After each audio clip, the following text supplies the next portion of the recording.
કામ જોડે પ્રેમ કરતા શીખો, પરિણામ જોડે નહીં. આ વસ્તુ મેં શ્રીમદ ભગવદ્ ગીતામાંથી શીખી હતી અને હું એ અત્યારે નિરંતર કરી રહ્યો છું. અને હું દરેક ઉંમરના માણસને એ જ કહેવા માંગીશ, પછી વિદ્યાર્થી હોય કે વૃદ્ધ હોય, કેમ તમે પરિણામને એટલું બધું મહત્વ આપી દો છો કે તમે કામમાં તમારી ઇન્ટેન્સિટી ઘટાડી દો છો. અને જ્યારે પણ કામમાં ઇન્ટેન્સિટી ઘટાડો ને ત્યારે ઓટોમેટિકલી પરિણામ ડાઉન થઈ જાય છે.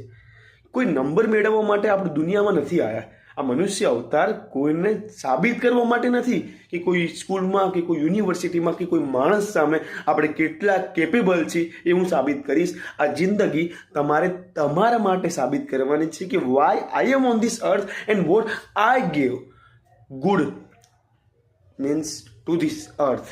અને એ કરવામાં પણ તમે કેપેબલ નથી તો ખરેખર તમે જેટલું પણ જીવશો આ અર્થ ઉપર 50, 60, 70, 80 વર્ષ, એ બધું વ્યર્થ જશે જો તમે હ્યુમેનિટી માટે વર્ક ના કર્યું. જો તમે આ નેચરના દરેક જીવજંતુ, પ્રાણી, પક્ષી કે મનુષ્ય હોય એના માટે વર્ક ના કર્યું.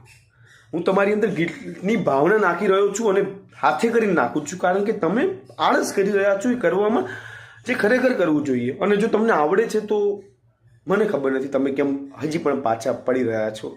આવો તો ખરા, કંઈ નહીં થાય. પરિણામ માટે નહીં, કામ માટે આવો અને કોઈનું કંઈક સારું કરવાની ભાવનાથી આવો.